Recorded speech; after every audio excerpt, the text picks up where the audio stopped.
En Sudamérica vive un grupo de animales extraordinarios.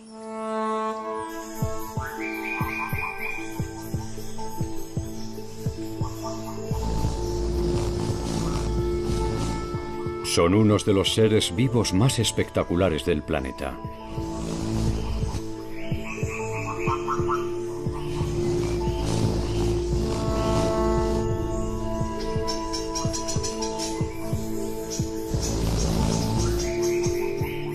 Han despertado nuestra fascinación desde que supimos de su existencia.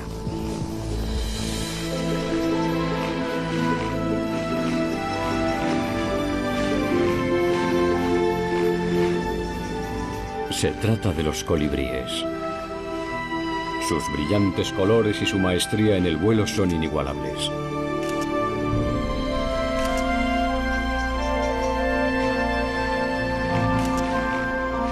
Son las grandes estrellas del mundo de las aves, las que causan mayor admiración.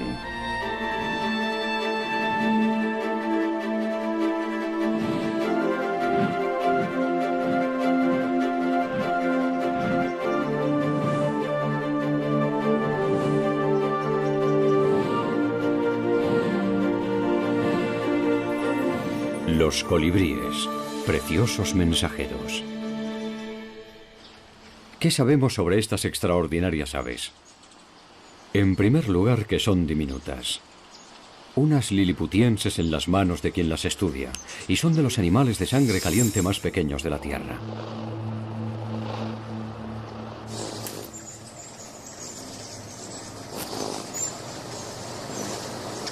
No cabe duda de que viven a un ritmo vertiginoso. En vuelo no son más que un borrón.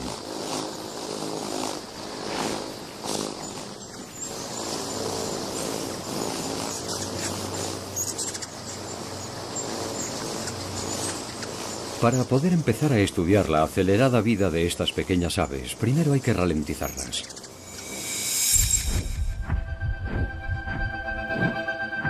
Las cámaras de alta velocidad nos permiten verlos más despacio. Un segundo se convierte en 50 y adentrarnos en su mundo secreto.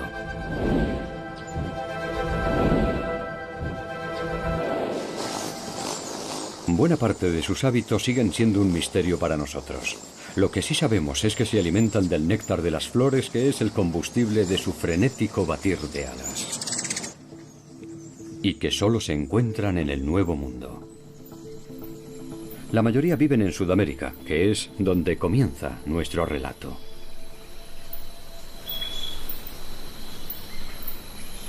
Aquí, muchas plantas emplean a los colibríes como mensajeros, pero ese no fue el acuerdo inicial. Cuando las flores empezaron a evolucionar hace más de 60 millones de años, no existían los colibríes. Los polinizadores de las primeras plantas con flor fueron los insectos que siguen siendo los principales mensajeros que utilizan las plantas. Las mariposas van de flor en flor para libar el néctar, pero al mismo tiempo transportan el polen de una a otra. Los insectos fertilizan la planta y a su vez se alimentan de ella. Ese fue el acuerdo inicial.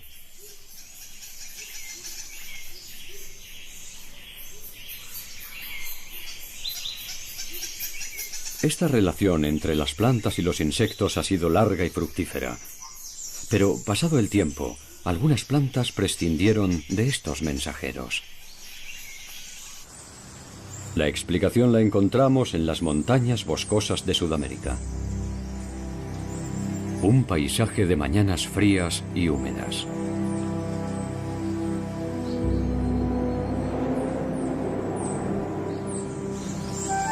Las mariposas no pueden volar en esas condiciones. Los insectos son seres de sangre fría. Su temperatura corporal es la misma que la de su entorno, así que durante las primeras horas frías de la mañana están aletargados. En las montañas uno no puede confiar en los insectos para que se encarguen de la fertilización. Las plantas necesitaban un mensajero alado más fiable.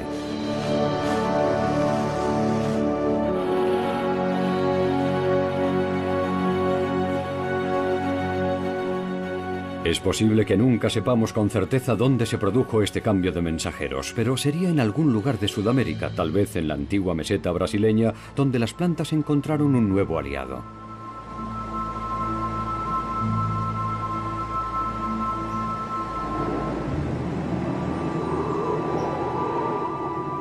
Probablemente ocurrió hace unos 50 millones de años. En los climas fríos, las plantas necesitaban un mensajero fiable. Y había un ave idónea para esa misión.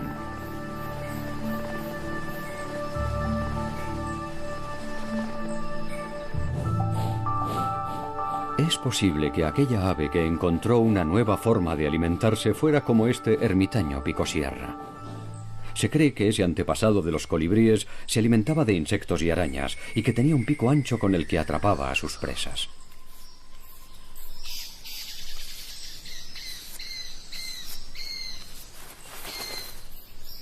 En algún momento, aquellos colibríes primigenios con el pico ancho empezaron a visitar las flores. ¿Acaso lo hacían para cazar a los insectos que pudieran tener dentro? Tal vez fuese así, pero en cuanto desarrollaron esa costumbre, también empezaron a transportar el polen de una flor a otra. Aquellos primeros colibríes, además de atrapar insectos, se bebían el néctar de las flores.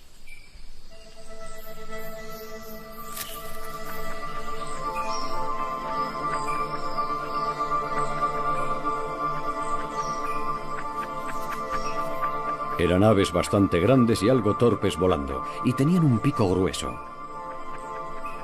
Pero aquel sería el comienzo de una larga relación con las plantas, y los colibríes evolucionaron para adaptarse mejor a esa nueva forma de vida.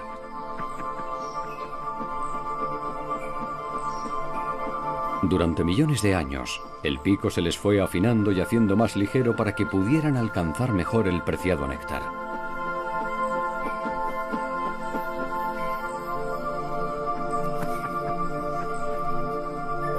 Y para sostenerse junto a las flores tenían que perfeccionar sus técnicas de vuelo, así que se fueron haciendo más pequeños y ágiles que sus antepasados.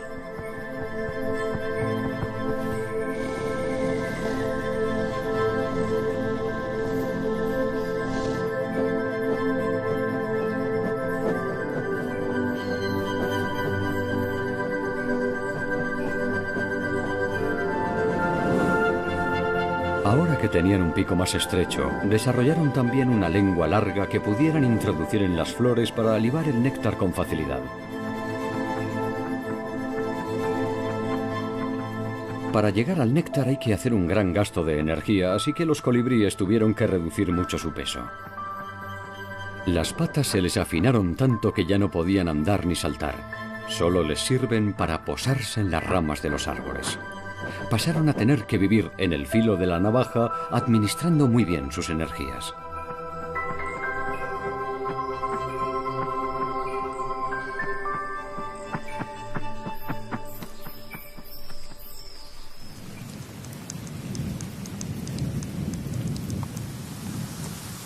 Los primeros colibríes ofrecían un servicio de confianza a sus asociados, las plantas, puesto que podían volar independientemente de las condiciones meteorológicas y hacer llegar el polen a su destino.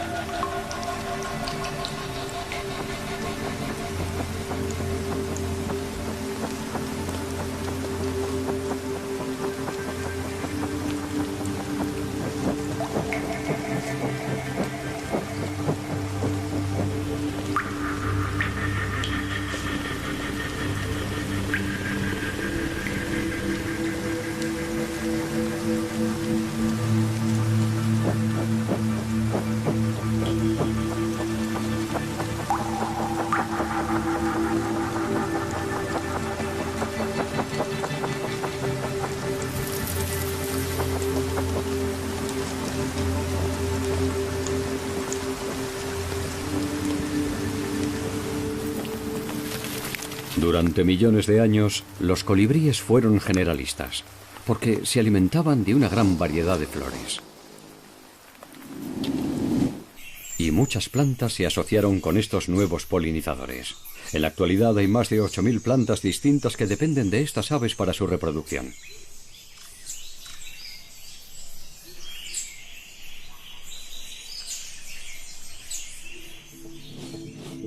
Pero el acuerdo tenía una contrapartida. Las plantas tenían que abastecer a estos mensajeros de sangre caliente con una mayor cantidad de alimento. Estas aves consumen 10 veces más energía que los insectos de sangre fría a los que sustituyeron.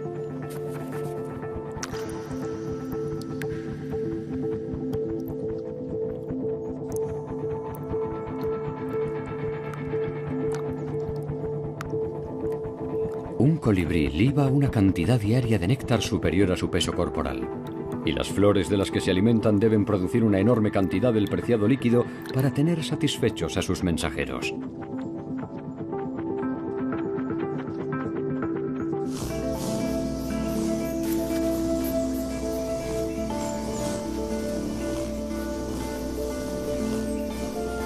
Se pensaba que las plantas asociadas a los colibríes habían desarrollado flores rojas y naranjas para atraerlos, pero la explicación es más complicada que todo eso. Las abejas son daltónicas. Las plantas querían ocultar su valioso néctar de estos ladrones que no perciben la diferencia entre el verde y el rojo.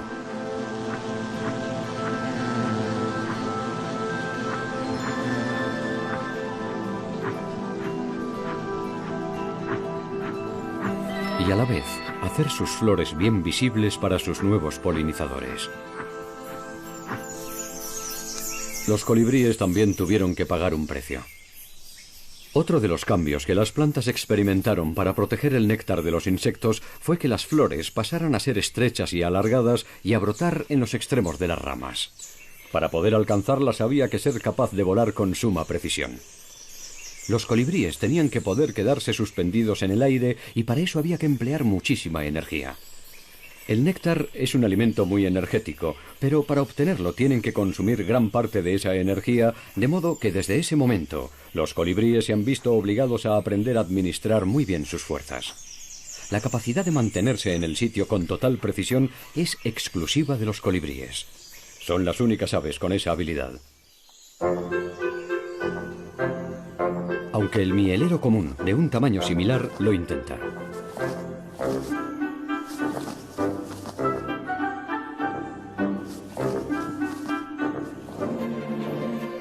Pero en honor a la verdad, en comparación con el colibrí, todas las demás aves resultan torponas.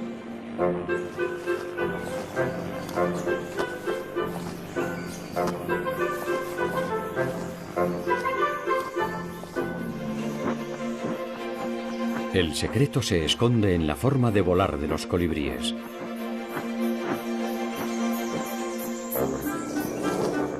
Todas las aves, salvo los colibríes y los vencejos, sus parientes lejanos, se impulsan y se elevan al hacer el movimiento descendente con las alas, las pliegan al levantarlas y repiten el movimiento.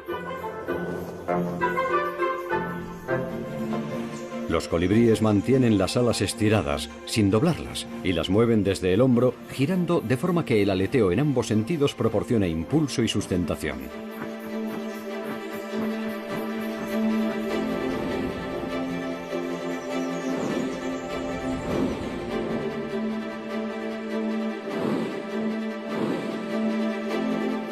Esta potencia extra les da una considerable ventaja y sin duda pueden preciarse de ser las aves con mayor maestría de vuelo.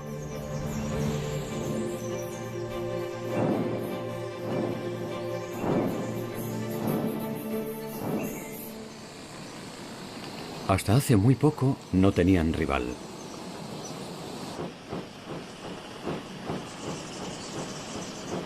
Pero recientemente una empresa californiana de ingeniería aeronáutica creó un colibrí robótico.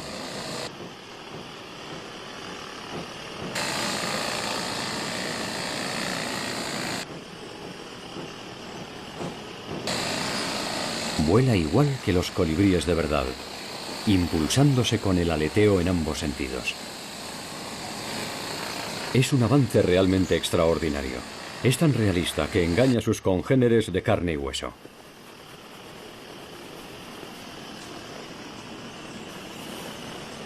Este colibrí de Allen se ha adueñado de este jardín de las afueras de Los Ángeles y no está dispuesto a compartirlo.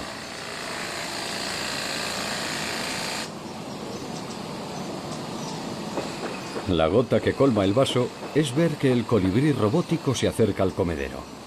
Hasta ahí podíamos llegar. El robot es 4 veces más grande que él, pero no se amilana y trata de ahuyentarlo lanzándose en picado contra él.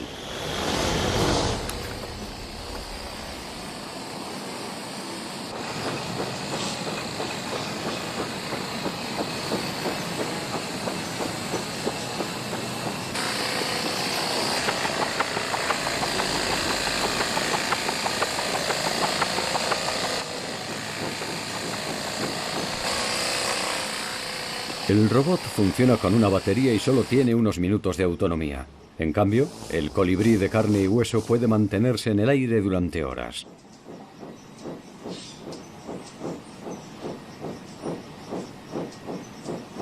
Esta singular forma de volar les permite maniobrar en todos los sentidos. Son las únicas aves que pueden volar hacia atrás.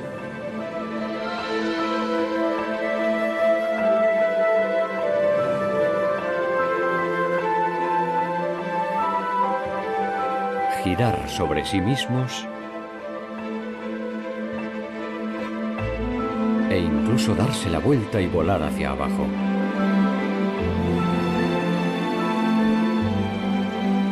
Las plantas, al dificultar el acceso a las flores, dieron origen a estos magníficos acróbatas aéreos.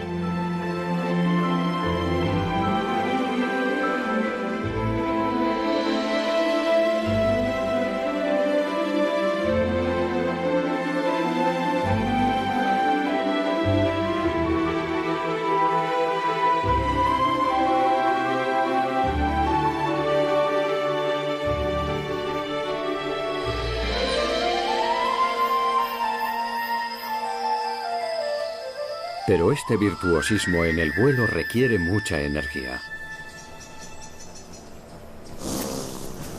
La demanda de oxígeno de los colibríes en pleno vuelo es la mayor de todos los vertebrados. Baten las alas 80 veces por segundo. La dificultad estriba en llevar oxígeno a los músculos que intervienen en el vuelo. Cuando están posados, el corazón va a un ritmo de unos 400 latidos por minuto.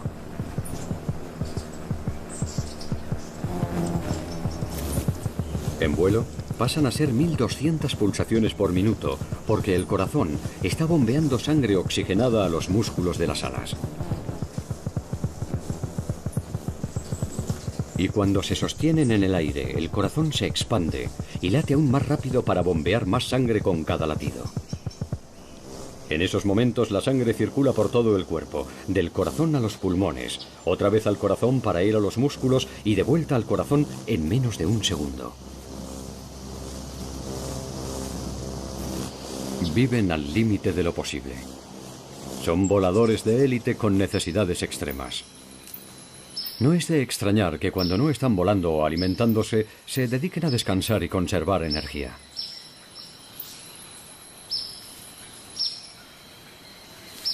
Pasan el 80% del tiempo posados en algún sitio y aprovechan para estirar los músculos y cuidarse el plumaje.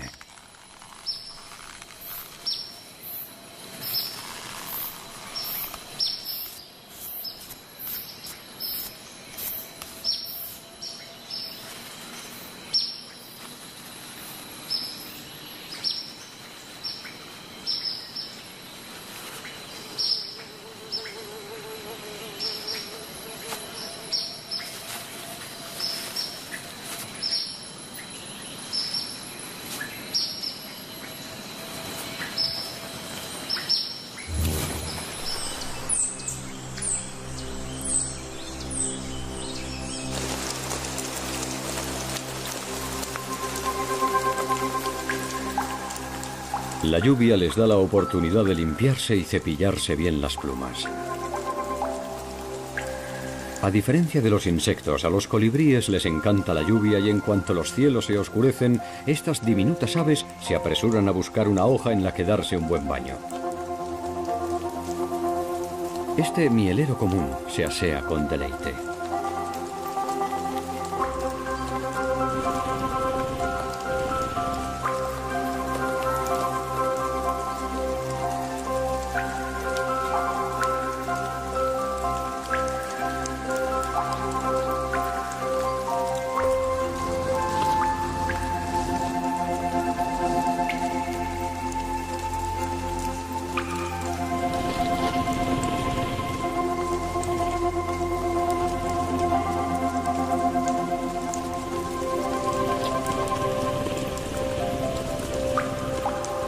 El baño no puede prolongarse mucho porque los colibríes necesitan alimentarse, de media, cada 15 minutos.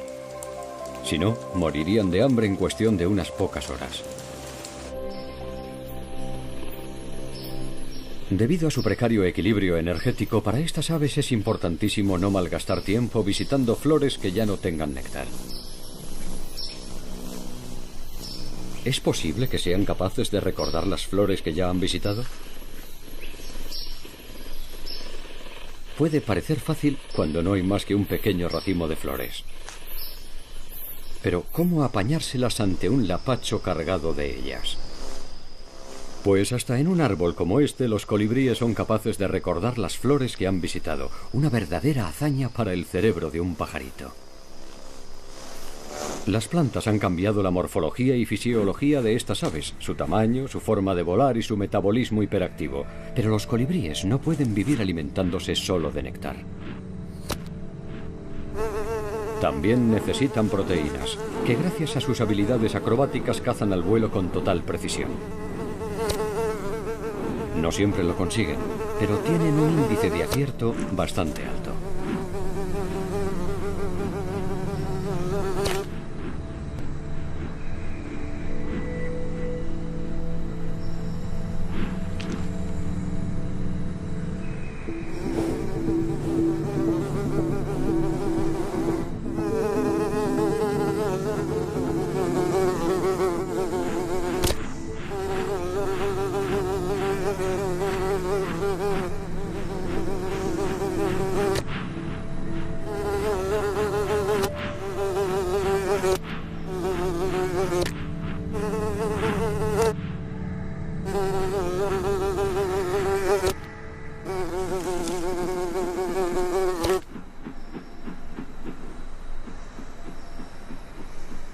Necesitan las proteínas para desarrollar la musculatura y cambiar el plumaje. Lo más complicado es no atragantarse al tragarse una mosca inquieta.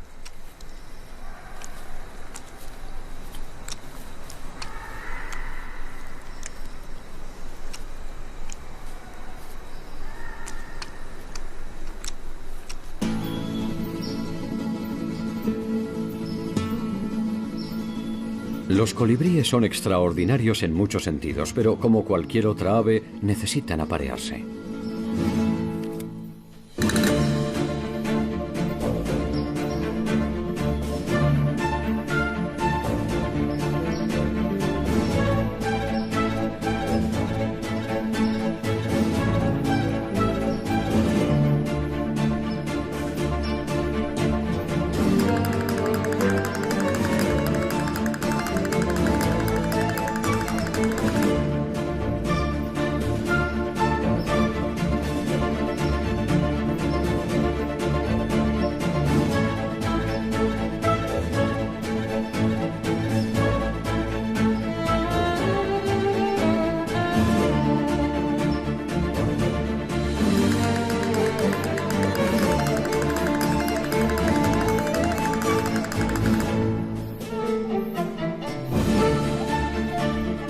Este macho de rabudito crestado tiene una extraña forma de impresionar a la hembra.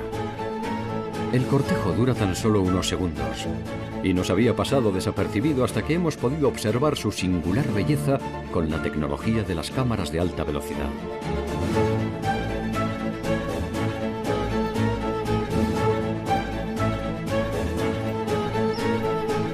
Dado que viven en el filo de la navaja, este ritual de cortejo puede parecer una paradójica ostentación de energía. Y puede que ese sea precisamente el objetivo. Que el macho alardee de su buena forma física.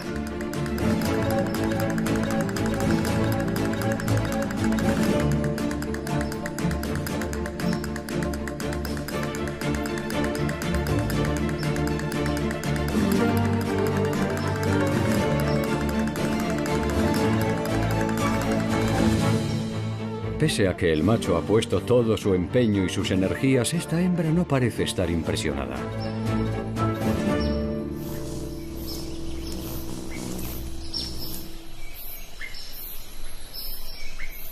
Son las hembras las que construyen el nido y cuidan los huevos. Pero para los colibríes ninguna operación es sencilla. Para poder permanecer en el nido el tiempo suficiente para que los huevos conserven el calor y, al contrario de lo que se podría pensar, las hembras bajan su temperatura corporal. Es la única forma de reducir el tiempo que pasa fuera alimentándose.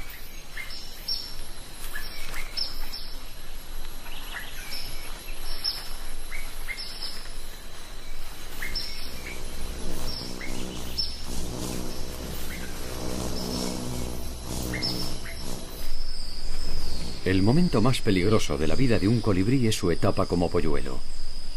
Debe asegurarse de pasar inadvertido. Solo se activan para pedir alimento sin piar siquiera, cuando detectan el aleteo de la madre con el plumón del lomo.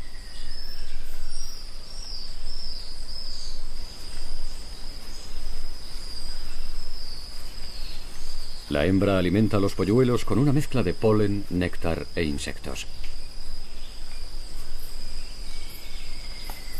Pero pese a todos sus desvelos, pocos polluelos alcanzan la edad adulta. Incluso en su etapa adulta los colibríes atraviesan graves dificultades. Tienen que estar alimentándose cada 15 minutos, así que ¿cómo sobreviven durante la noche? Por las noches, los colibríes se enfrentan a un enorme reto: mantenerse con vida hasta la mañana siguiente. Su forma de resolverlo es tan extraordinaria como los demás aspectos de su vida. Entran en letargo, una especie de hibernación. Reducen espectacularmente la temperatura corporal y la frecuencia cardíaca, que pasa de 400 a 40 latidos por minuto. Así consumen una centésima parte de la energía que utilizan cuando vuelan. Es una solución muy radical y extremadamente peligrosa porque mientras están en letargo no se pueden mover y no tienen posibilidad de escapar de los depredadores nocturnos.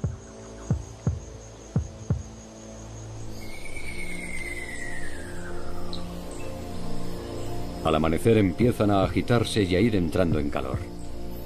Tardan hasta media hora en recuperar su temperatura normal.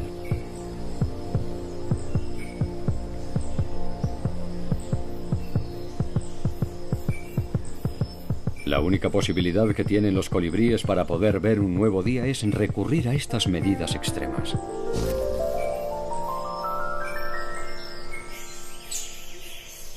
Al vivir tan al límite en lo que a consumo energético se refiere, tienen que asegurarse de estar siempre cerca de una fuente de néctar.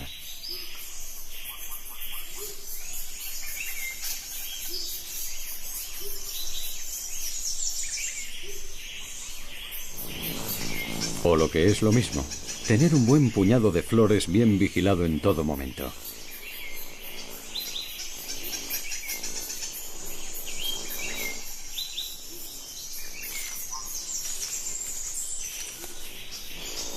Como las flores les proporcionan su principal sustento, hasta cuando se están alimentando están alerta por si aparece algún ladrón, como esta hembra de rabudito.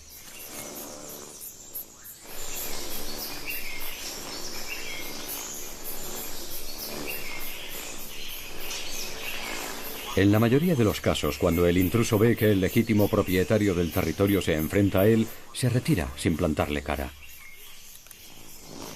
Por lo general, los propietarios defienden sus flores haciendo ostentación de su brillante plumaje.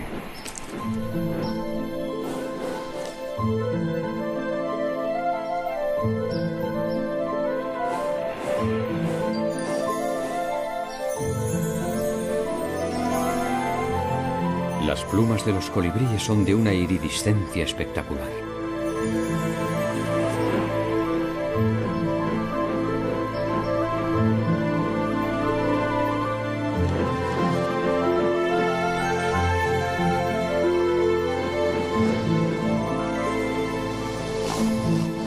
Los colores no son fruto de un pigmento, sino de la presencia de capas de burbujas de aire microscópicas en las plumas que refractan y reflejan los rayos del sol y los combinan para producir unos colores resplandecientes. Como los colores dependen del ángulo en que incide la luz, los colibríes pueden activar y desactivar los brillos a su antojo, de forma que pueden lanzar señales a los intrusos u ocultarse de un enemigo según convenga.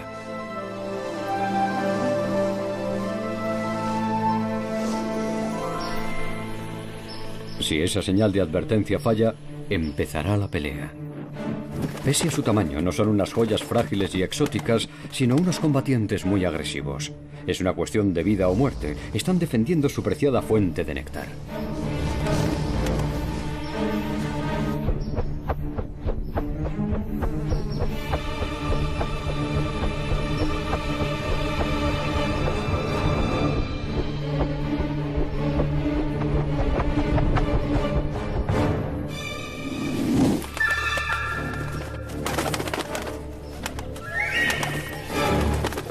Dada su habilidad en el vuelo, gran parte de la pelea se produce en el aire.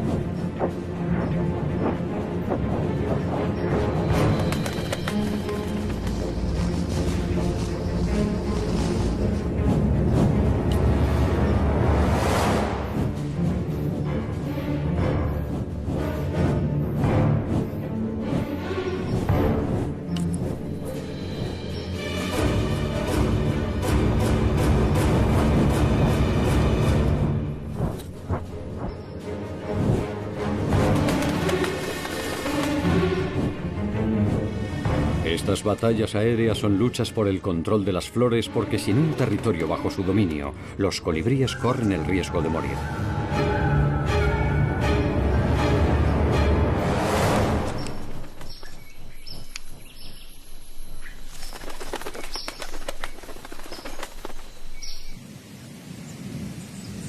Al norte de Brasil se establecen territorios temporales que no duran más que unas cuantas horas. Las flores de los cactus que cubren las rocas solo se abren por las tardes. Por las mañanas están ocultas en estas peculiares coronas y el jardín de cactus está desierto.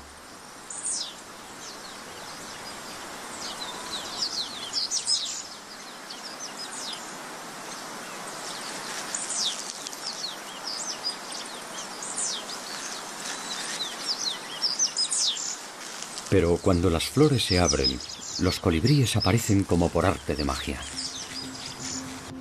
Saben a qué hora empieza a haber néctar disponible.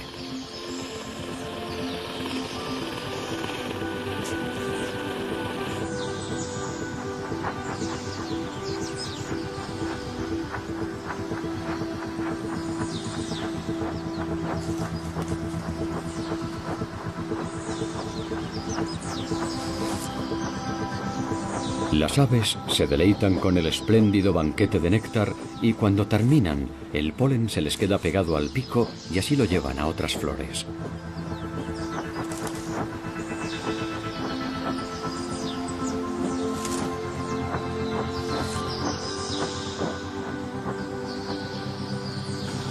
Los primeros colibríes que llegan se reparten este mundo en miniatura. Cada uno patrulla el espacio aéreo de su territorio asignado y ahuyenta a los intrusos.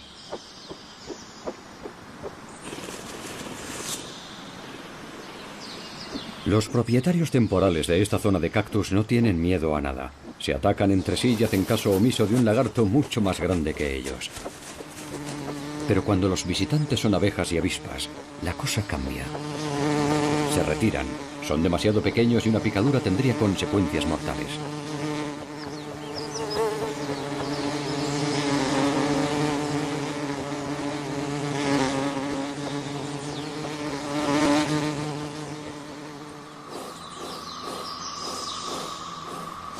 Los colibríes pasan toda la tarde alimentándose, vigilando y peleando por su espinoso territorio.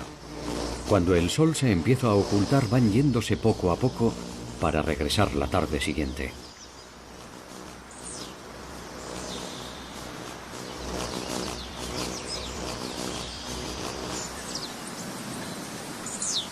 Los colibríes son un prodigio de la evolución. Las adaptaciones que han experimentado les han permitido trasladarse a hábitats muy variopintos. Se han establecido allá donde había flores que necesitaran polinizadores fiables. Hace unos 17 millones de años, cuando la cordillera de los Andes, empujada por el movimiento de las placas tectónicas, se elevó aún más, surgió otra oportunidad para estas aves.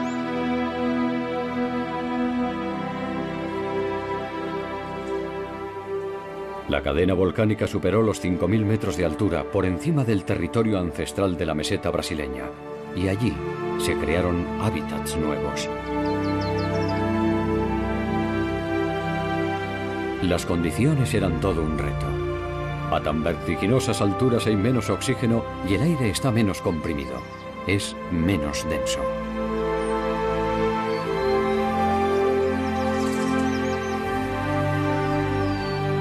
Algunas plantas les ofrecen a estos mensajeros alados una rama en la que apoyarse. En lugar de mantenerse suspendido en el aire, este colibrí cobrizo se agarra a la fucsia mientras se alimenta para ahorrar energía.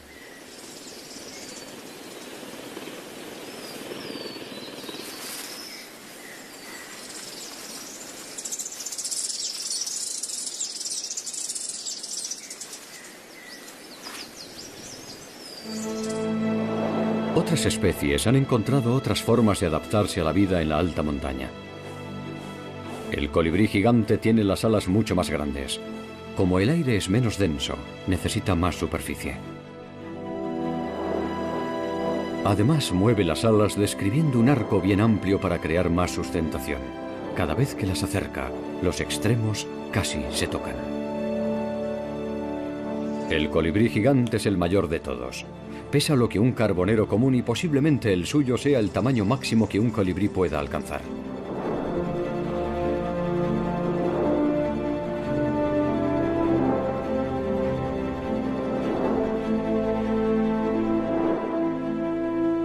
Los Andes, con su enorme variedad de hábitats, originaron una multiplicación de especies de colibríes. La mitad de ellas viven en estas montañas junto a las plantas que polinizan.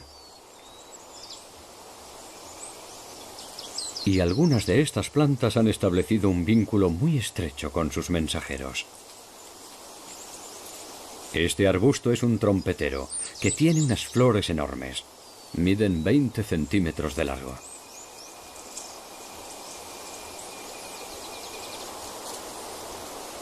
El néctar está al fondo de la flor tubular, fuera del alcance de la mayoría de los colibríes.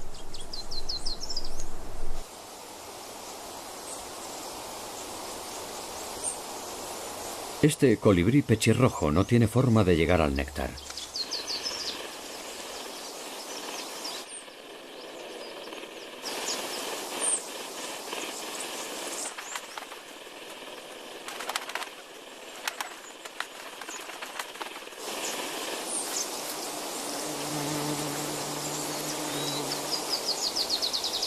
Solo hay un ave que puede libar el néctar de las flores del trompetero. El colibrí pico espada. Su pico es más largo que su cuerpo. Tiene el pico más largo en proporción al cuerpo de todas las aves del mundo. Y ese pico y esa lengua extremadamente largos le permiten ser el único que se alimenta de estas flores.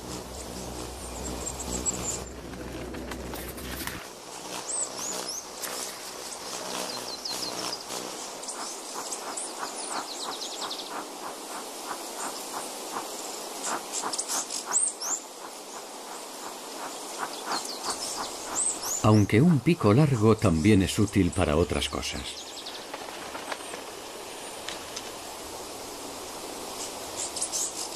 El trompetero no es la única planta que ha establecido una relación tan estrecha con el colibrí pico espada. Esta es una especie de pasiflora que también tiene flores tubulares alargadas. Esa mancha naranja en el cuello del colibrí es polen.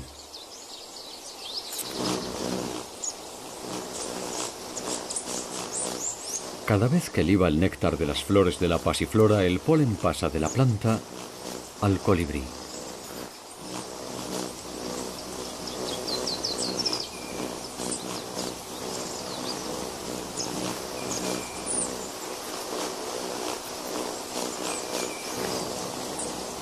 Al haber establecido una relación tan exclusiva, tanto la pasiflora como el trompetero han conseguido aumentar las probabilidades de que su polen se transfiera a una planta de su misma especie.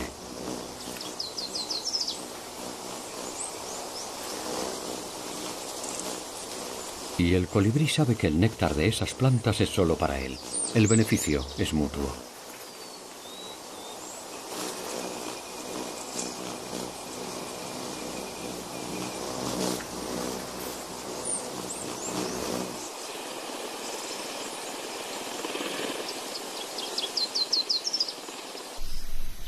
Este otro colibrí ha establecido un vínculo aún mayor. Tiene un acuerdo totalmente exclusivo con esta heliconia.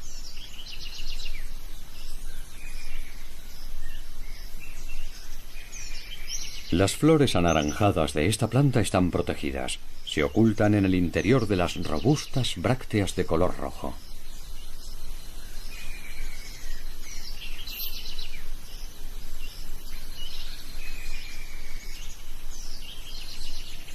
Los pétalos describen una curva pronunciada.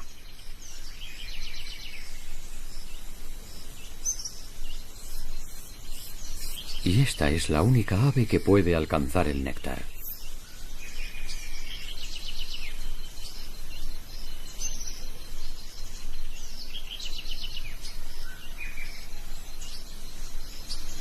La curvatura del pico se ajusta perfectamente a la de la flor, como una llave a una cerradura.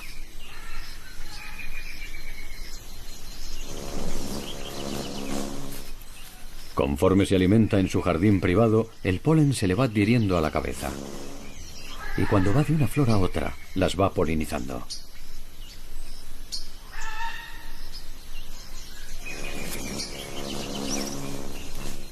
Como este pico de hoz coliverde tiene todo el néctar de la heliconia a su disposición, no necesita preocuparse de defender el territorio. Dedica el día a ir de flor en flor.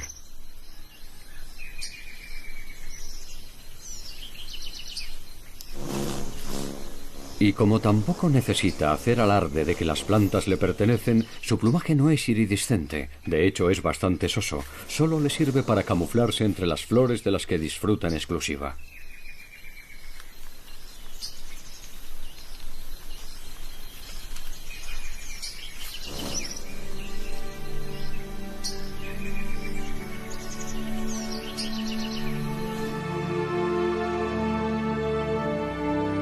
El siguiente capítulo de la evolución de los colibríes sucedió hace unos 6 millones de años. Algunos colibríes se hicieron aún más pequeños.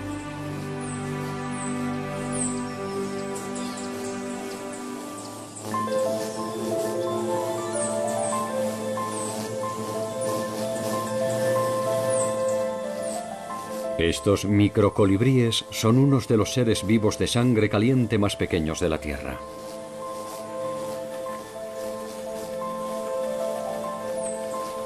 Pesan unos 2 gramos, como una moneda de 1 céntimo de euro. Y compiten de forma directa con los insectos.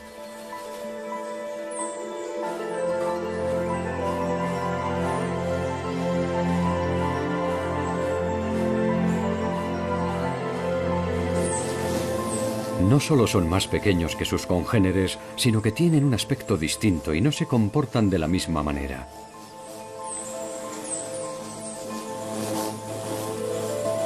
Vuelan casi como un insecto y recorren los bosques para alimentarse de muchas flores diferentes.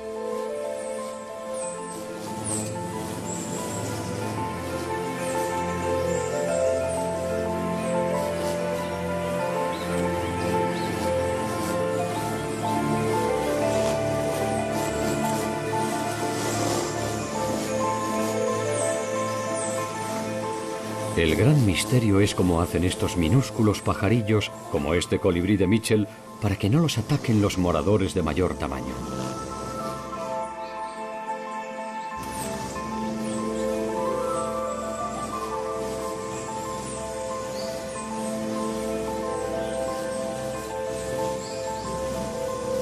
Esta Amafilia andina, que es bastante agresiva, ignora al ladronzuelo. ¿Por qué?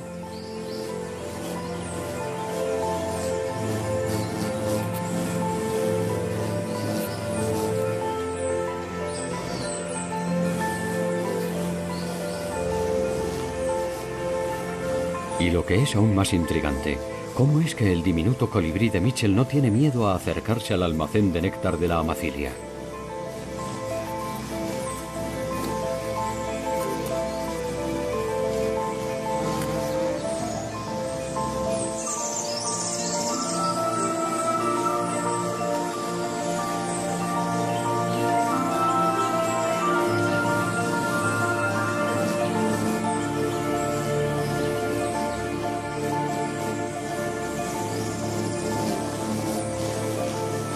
Puede que la amacilia no identifique al colibrí de Mitchell como uno de sus congéneres.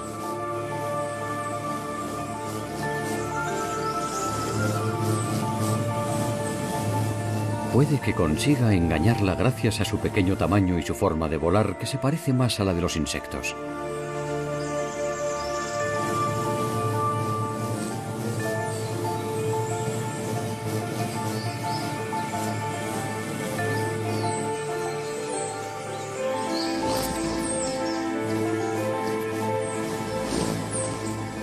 Incluso comparte una flor con el ladronzuelo.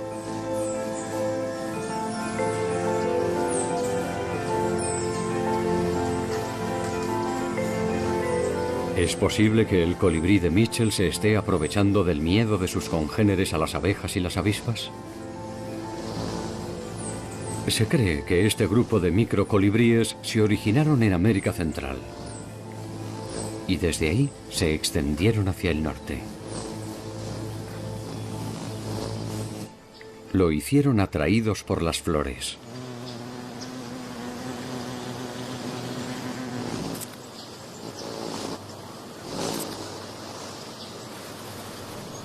Pero vivir tan al norte tenía un inconveniente: el invierno. Así que en otoño, el colibrí gorguirrubí inicia un viaje al sur antes de que las flores se marchiten y se quede sin comida.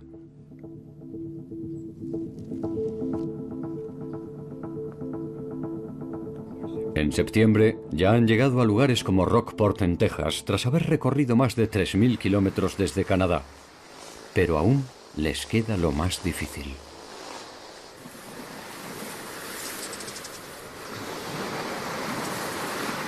Deben proseguir su viaje al sur y para muchos eso significa atravesar la inmensidad del océano.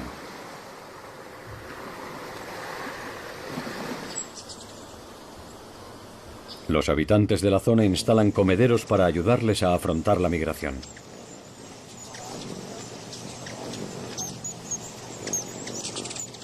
Los voraces colibríes se alimentan sin parar. Tienen que engordar convirtiendo los azúcares del néctar en grasa. En solo 3 días prácticamente duplican su peso.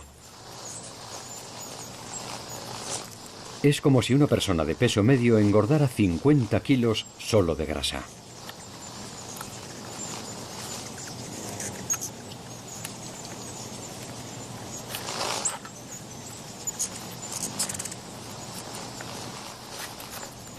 La llegada de los colibríes es motivo de celebración.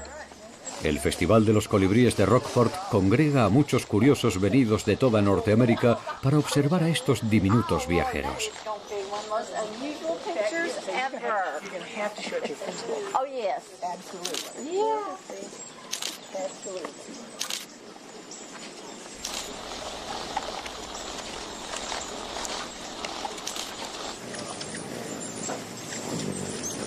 En el punto culminante de la migración, Rockport se convierte en el hogar temporal de decenas de miles de colibríes.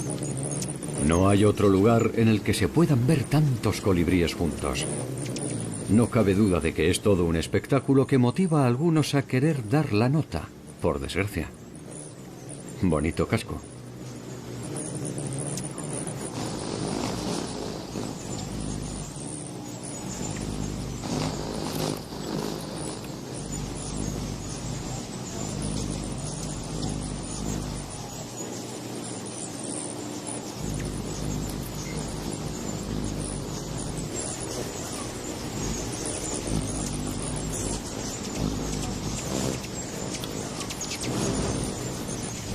Cuando han engordado lo suficiente, se dirigen a la costa para poner a prueba sus dotes de vuelo.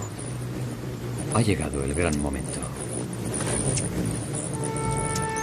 La travesía nocturna, en la que recorrerán 800 kilómetros sin detenerse, es una empresa de enorme envergadura para estos diminutos pajarillos. Un último trago y las aves se disponen a atravesar el Golfo de México.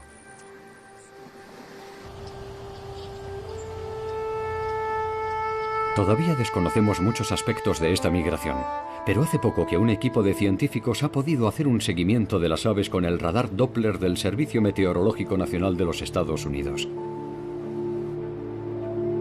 Aunque se diseñó para detectar las gotas de lluvia que contienen las nubes, es un radar muy sofisticado que también puede seguir la trayectoria de las bandadas de pájaros pequeños como los colibríes.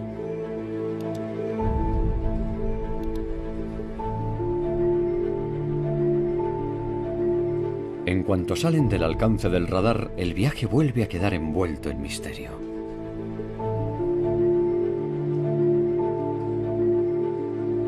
Aún nos queda mucho por descubrir sobre la acelerada vida secreta de los colibríes.